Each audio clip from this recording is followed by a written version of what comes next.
I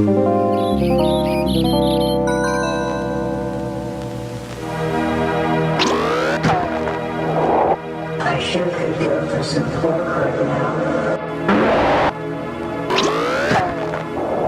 They say bacon soothes the soul.